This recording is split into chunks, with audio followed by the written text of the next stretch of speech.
Chesterfield brings you Dragnet. Put a smile in your smoking. By Chesterfield. So smooth, so satisfying. Chesterfield.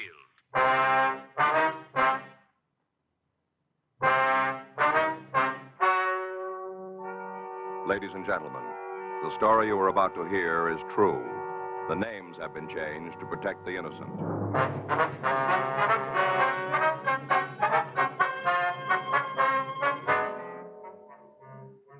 You're a detective sergeant. You're assigned to burglary detail. An elderly woman reports that a man has stolen $300 from her apartment. She says she saw him. Your job? Check it out.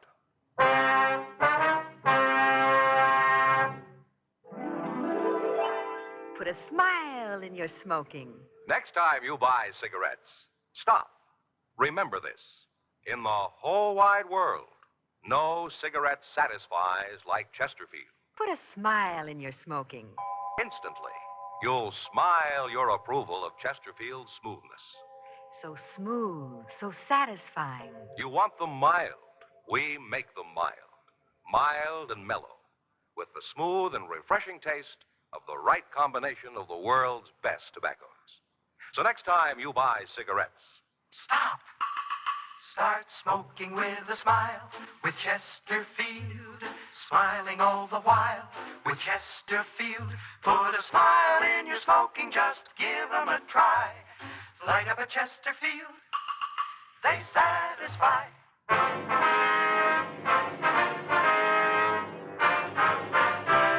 Dragnet, the documented drama of an actual crime.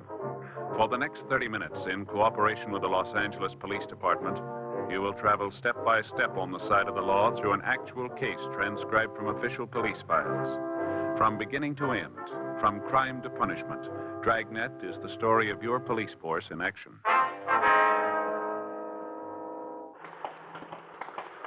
It was Thursday, May 19th. It was sunny in Los Angeles. We were working the day watch out of burglary detail. My partner's Frank Smith. The boss is Captain Bernard. My name's Friday. We're on our way out from the office, and it was 3:47 p.m. when we got to a small apartment house on the corner of Olympic and 6th. Topeka Arms. What's that lady's name again, Joe? Dunbetter, Martha Dunbetter. Let's see. Yeah, here's her mailbox, number 8. Must be upstairs. Well, how do you figure that? Only 8 mail slots means 8 apartments. Yeah? Stands to reason number 8 will be on the 2nd floor, don't it? Oh, well, I suppose so. Hey, Joe, wonder who comes from Kansas. What? Well, didn't you notice the plaque out in front? Topeka Arms. Yeah. That's a city in Kansas. Topeka, Kansas. Yeah, sure.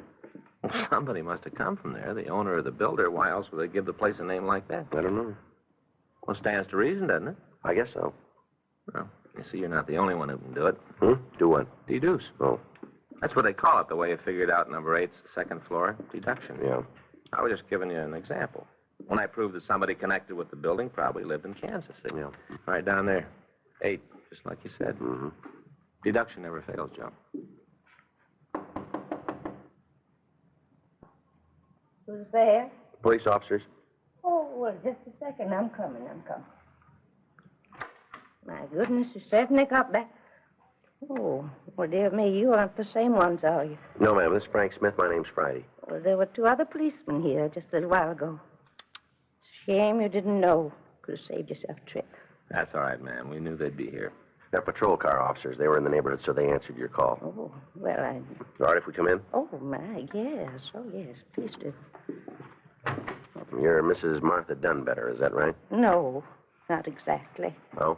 It's Miss Dunbetter. I'm still single. I see. Well, ma'am, would you mind telling us just what happened this afternoon? Oh, no, I don't mind at all. It's still quite clear. All right, would you go ahead? What was that, young man? Would you go ahead about this afternoon? Oh, well, now, let's see. I fixed myself some lunch, and then I rid up the dishes. Must have been about 1 o'clock by the time I finished. All right. Afterwards, I put on my hat, and I went down to the library. It's only a couple of blocks from here, the Grover Cleveland branch. Mm-hmm. I took back my books and checked out 2 fresh ones. All right. What happened next? Well, I come home, and there it was. What's that? I come home, And there he was. Who? Well, that awful man. Well, just where was he? Here, in my apartment. No, I mean which room? Over there, the bedroom. I see. As soon as I come in, I heard him. At least I heard somebody moving around. First, I thought it was Mrs. Parker, the manager. I know she sneaks into my apartment and noses around. Of course, she says she doesn't, but I know better. Mm-hmm. Well, I said to myself, I got her red-handed this time. So I marched into the bedroom all ready to give her a piece of my mind. Well, I was never so flabbergasted in my whole life.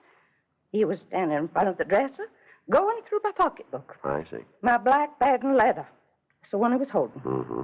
Well, ma'am, how much money was in the bag? Well, I'm not positive. Not to the penny. About $300. In cash? Yes, sir.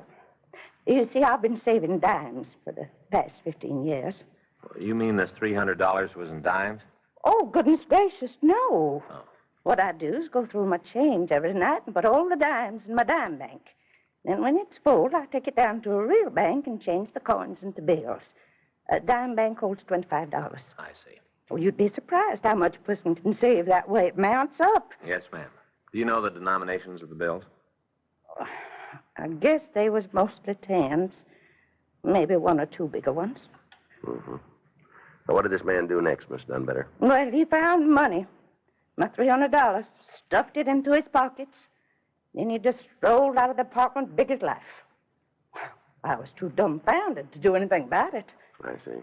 I heard him tramp down the stairs, and then I heard the front door slam.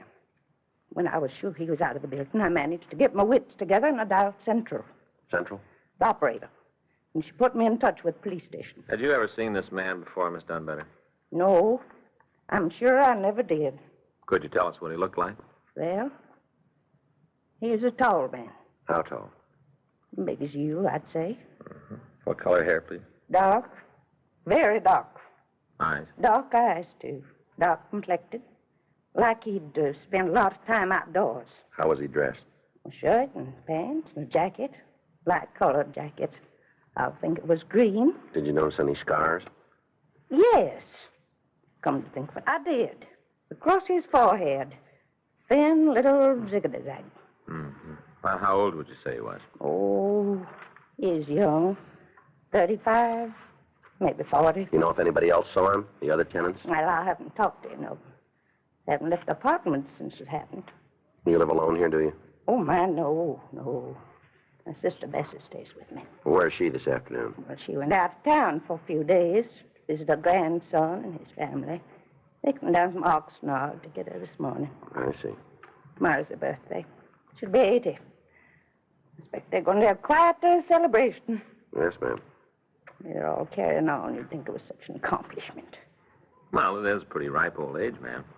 I don't see what's so ripe about it. After all, I'm nearly 79 myself. Oh, I know I don't look it. Everybody thinks there's at least 10 years between us. And Bessie is failing. Yes, ma'am. Just a couple more questions, Miss Dunbetter. Certainly, young man, certainly. What time was it when you got home from the library? 2:45. Maybe a few minutes after. No later than 3, though. I see. How'd this fellow get into the apartment? Was the door locked? Well, I thought it was. I always try to remember to lock it whenever I go out, but sometimes I do forget. Well, I guess I did today. You think he'd recognize the burglar if you saw him again? I most assuredly would. Mm-hmm. Nothing without it with my eyesight. Well, that's fine. We'd like to take you down to the office with us and show you some pictures. No? Just to see if you can identify him. Well, I couldn't go like this. I'll have to change my dress first. Well, I'm all right for walking around the neighborhood, but not for going downtown. Well, that's up to you, ma'am. I'll say Miss Dunbetter while I think of it. Who came from Kansas? Oh, I'm afraid I don't understand. Well, the name of this apartment, you see, is the Topeka Arms, so I figured somebody connected with it must have come from Kansas. Oh. You don't know who it was, do you? Well, now, let me think. Oh, yes, I remember. That was old Mr. Hendrickson's idea. Well, you don't say. Yes, he was the man who built this building. Well, now, that was, oh, goodness sakes, that was almost 35 years ago. My, how time flies. Yes, ma'am. How you like that, Joe? This Mr. Hendrickson came from Kansas. No. Minnesota. Minneapolis, as I recollect. Oh? But it was his idea just the same, calling it Topeka Arms. On kind of an article he read in the newspaper while the building was going up. Ma'am? Said there was more people in Southern California who come from Kansas than any other state. Mm-hmm. So Mr. Henderson figured the name Topeka would attract a lot of tenants. It's ridiculous nonsense. Said so at the time. There hasn't been a single solitary one. Oh. 35 years. Not a soul from Kansas has ever lived here.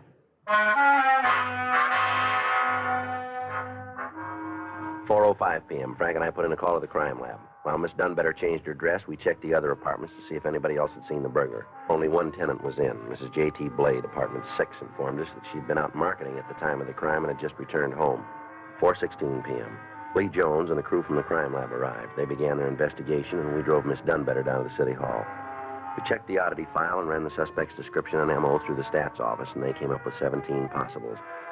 We pulled mug shots and showed them to Miss Dunbetter. She was unable to make an identification. 6:13 p.m. Lee Jones reported no useful fingerprints or other physical evidence in the apartment. 6:46 p.m. We drove Miss Dunbetter home and we went off duty. The next day, May 20th, 11:17 a.m. I'll get it. Burglary Friday. Who's that? Oh, sure. Yeah.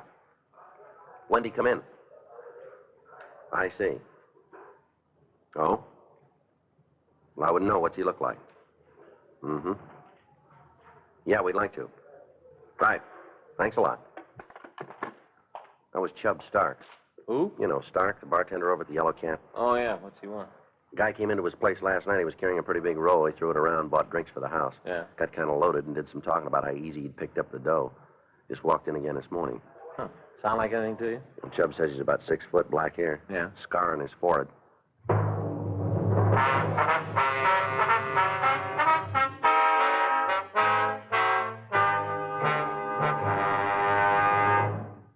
Put a smile in your smoking. Next time you buy cigarettes, stop. Remember this. It's today's biggest cigarette news. Chesterfield is made the modern way with Accuray. The Accuray controller is the greatest improvement in cigarette making in years, and it's a Chesterfield exclusive. This amazing quality detective electronically checks and controls the making of your Chesterfield, giving a uniformity in smoking quality never possible before. So buy Chesterfield today. For the first time, you get a perfect smoke column from end to end. A perfect smoke column from end to end. From the first puff to the last puff, your Chesterfield smokes smoother. From the first puff to the last puff, your Chesterfield smokes cooler. From the first puff to the last puff, Chesterfield is best for you. Next time you buy cigarettes, stop. Remember, Chesterfield is made the modern way with Accuray. Put a smile in your smoking, just give 'em a try. Light up a Chesterfield, they satisfy.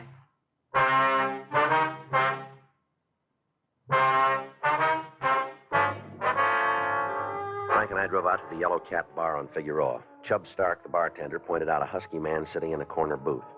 We went over to talk to him. Keep your hands on the table and stand up. Huh? Police officers, on your feet. Okay. All right, you can sit down again. Something eating you guys? What's your name? Why? Come on, what is it? Portlong, Ralph Portlong. Where do you live? Hotel around the corner? How long you been staying there? Since last night. How about before that? Back east, they just got in town yesterday. Whereabouts back east? What kind of a roust is this? Where back east? All over. Chicago, Cleveland, all over. What kind of business you in? Unemployed. You got any money? Some. How much? Look, I ain't no vag if that's what you're getting How at. much money you got? $100, maybe 150. Where'd you get it? I borrowed it. Who from? Pal. In L.A.? Chicago. What's his name? Johnson, Cliff Johnson. You got his address? I don't know. He moves around same as I do. How you going to pay him back if you don't know where he lives? We'll bump into each other. What'd you say you got in town, Portland? I told you yesterday. What time? 6 o'clock, somewhere in there. Yesterday morning? Last night. You sure of that? Yeah. How'd you come? Train? Car. You own the car? I hitched a ride. Just where were you yesterday afternoon? Riding into L.A. All afternoon. Yep. What was the driver's name? Look, how should I? And I've been hitching for the last week. I must have rode with 20 different guys. You don't remember the one you were with yesterday? Nope. Ever been arrested, Portland? Nothing serious. Well, tell us about it. Oh, drunk, that's all. Where was that? Ohio when I was a kid. Anything else? Yeah, I got some speeding tickets. You ever been arrested in California? Never been in California. First trip, huh? Yep. You ain't exactly making me feel at home either. You know an apartment house called the Topeka Arms? Whereabouts? 6th and Olympic. Where's that? In L.A. Look, can't you get nothing straight? I ain't never been here before. Mm-hmm. How about giving me an answer? Why the roust? All right, come on, let's go. What for? We'll show you the sights. For instance? City Hall. Frank and I took the suspect into custody for further questioning. 12:16 p.m. We ran the name Ralph Portlawn through R&I. They had nothing on him. We put out an APB with his description stating that he was in our custody. The bulletin requested any information about the suspect and was marked attention Chicago PD and Cleveland Police Department. 2:18 p.m. We again interviewed Portlawn. He insisted he had not arrived in Los Angeles until 6 o'clock the previous evening and refused to say anything more. 4:06 p.m. We received replies to our APB on Portlawn. Chicago reported 2 convictions for grand theft auto, and Cleveland reported 1 conviction for burglary second degree. We telephoned Miss Dunbetter and arranged for her to attend a special show-up at the main jail. 6:17 p.m. The show-up was completed, and Frank and I took the victim back to our office. Well, ma'am, you're sure it isn't the same man? My goodness gracious, I ought to know. Yes. I don't see how you could have made such a mistake. Well, he fits your description even to the scar. But I told you it was ziggity-zag. Yeah, you did. This man's scar's entirely different. Yes, ma'am. His hair's wrong, too. Is that right? Other man had some gray in it right across here. I thought you said he was fairly young. But he doesn't have to be old to get gray. I've been gray ever since I had my appendix out. I was only 34. All right. We'll have you taken home now. It's really a shame. Ma'am? You arrested that poor fellow. And he hasn't done anything. Burglary Friday. Yeah. Yeah, that's right. When'd you get it? No, not yet. Will you notify him? Right. Well, I guess we don't need to feel too sorry for Portlawn. What do you mean? Another answer on our APB. Yeah? You're right, Miss Dunbetter. He couldn't have been your burglar. Well, I told you, didn't I? He was in Needles yesterday afternoon. He hitched a ride. Yeah? Slugged the driver.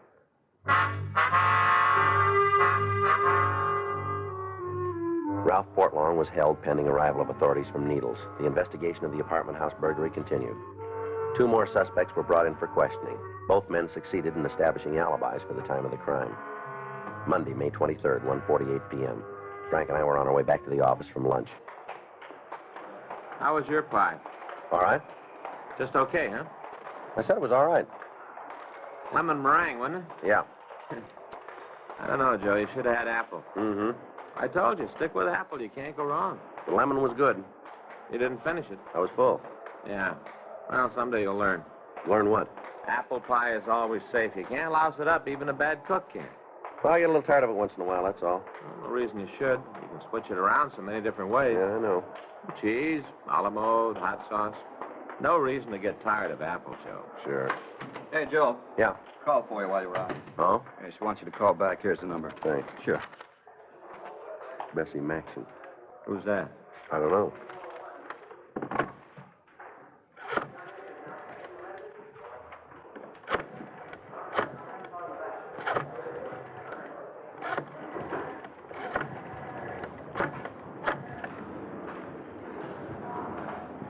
Mrs. Maxon? There's the police department, Sergeant Friday. Yes, that's right. We were the ones. I guess we can. Well, is something wrong? You sure of that? All right, right away. Thank you for calling. Goodbye. Miss Dunbetter's sister, she just got back from Oxnard. Yeah? She says it never happened. What do you mean? The burglary. Says her sister made it up.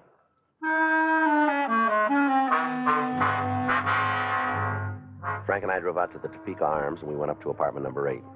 It was 2:17 when we got there. Somebody's coming again. Oh. Well, what is it? Ms. Maxon? That's right, that's right. Well, my name's Friday. I just spoke to you over the telephone. No, yes, of course. This is Frank Smith.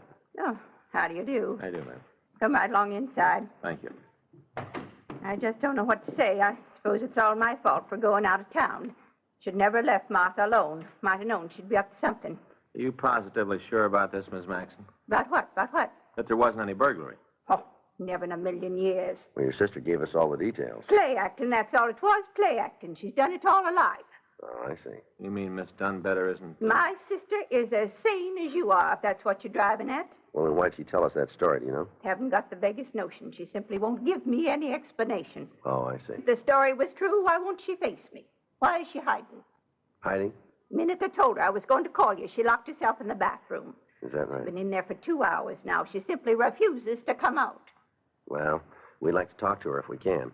Yeah, I'll try again. Back to church here may have some influence. You think we're getting a runaround, Joe? Sounds that way, doesn't it? Yeah. Martha? Martha, you come out of there this instant. Martha Dunbetter, do you hear me? The policemen want to talk to you. Now come out. The police are here. I won't. I won't never come out. I never heard of such childishness. You see, I'm not able to do a thing with her. Yes, ma'am. Maybe if you speak to her, she'll come to her senses. All right. Oh, sister carrying on like this. I don't know how I'll ever be able to hold my head up again. It's scandalous. Miss Dunbetter, this is Sergeant Friday. Miss Dunbetter, will you come out so we can talk to you? Miss Dunbetter?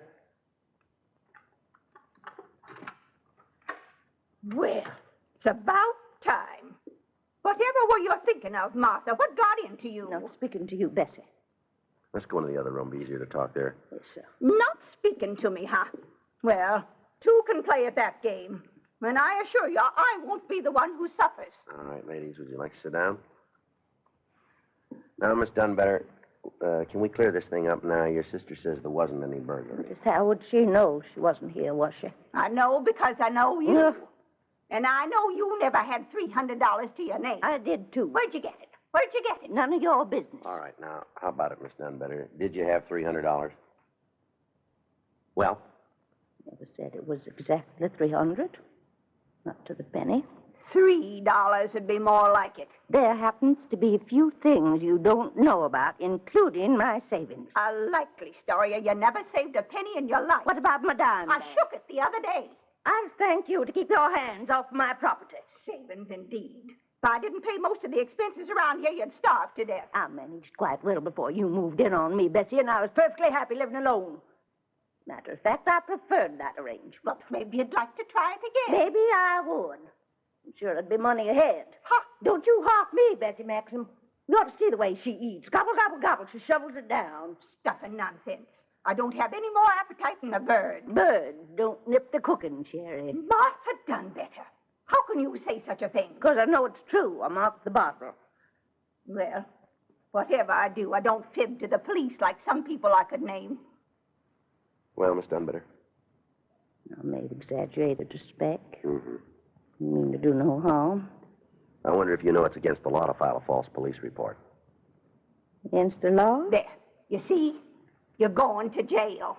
I knew it would happen. I knew that sooner or later you'd disgrace all of us. Why'd you do it? You must have had a reason, ma'am. I won't tell you. Not in front of her, I won't. Oh. Well, now, let's see. Would you mind waiting in the other room for a couple of minutes, Miss Maxon? I most certainly would. We'd appreciate it if you would. No, very well. Very well.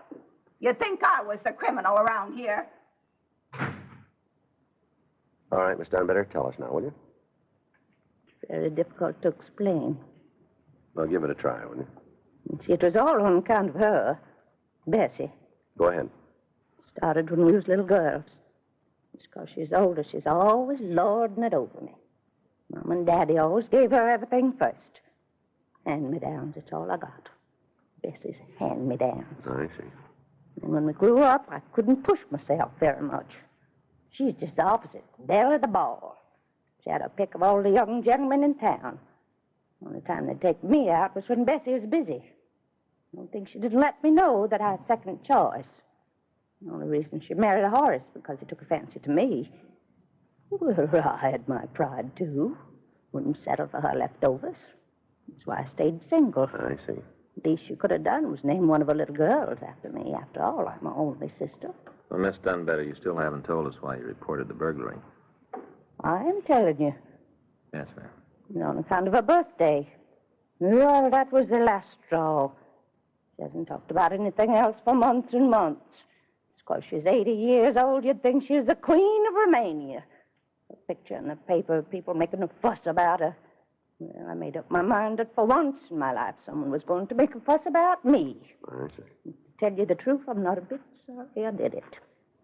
I mean, yes, I should be sorry, but I'm not. I really enjoyed myself. And all those questions you asked me, like I was somebody. My name was in the papers, too. First time it ever happened.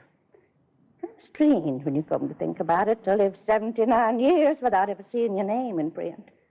No, but that wasn't the best part.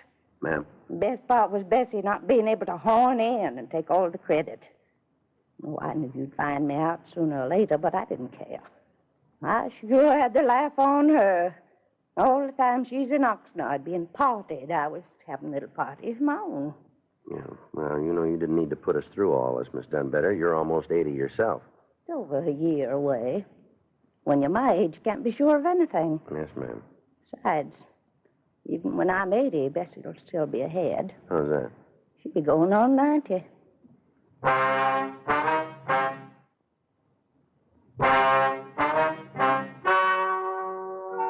The story you've just heard is true. The names have been changed to protect the innocent. On May 26th, the hearing was held in the office of Perry Thomas, city attorney. In a moment, the results of that hearing. Now, here is our star, Jack Webb. Thank you, George Fenneman. Put a smile in your smoking. Buy Chesterfield. It's the best cigarette ever made for my money. Smooth, satisfying, mild, and mellow. Believe me, in the whole wide world, no cigarette satisfies like Chesterfield.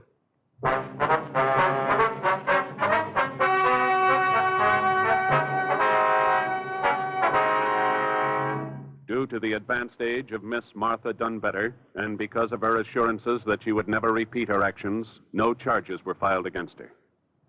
Better schools build better communities. Join and work with your fellow citizens who are actively seeking to improve educational conditions.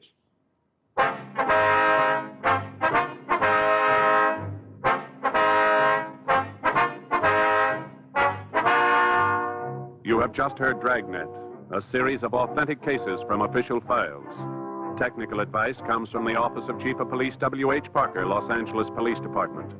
Technical advisors, Captain Jack Donahoe, Sergeant Marty Wynn, Sergeant Vance Brasher. Heard tonight were Ben Alexander, Virginia Gregg, Jack Crucian, Helen Klebe. Script by Frank Burt. Music by Walter Schumann. Hal Gibney speaking. Watch an entirely different Dragnet case history each week on your local NBC television station. Please check your newspapers for the day and time. Chesterfield has brought you Dragnet, transcribed from Los Angeles. This is it, L&M Filters. It stands out from all the rest. Miracle tip, much more flavor. L&M's got everything. It's the best. Yes, L&M's got everything. The miracle tip is white, pure white, to give you the purest and best filter. And you get a rich, good-tasting, fully satisfying smoke from L&M's highest quality tobaccos.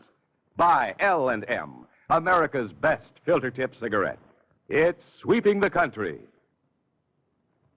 One man stands between death and 10 people on TV's new dramatic program, Mr. Citizen. See Edward Binns star in the true story, Terror on Jack Rabbit Hill. Check your local TV listings for Mr. Citizen. Hear Dragnet next week, same time, same station.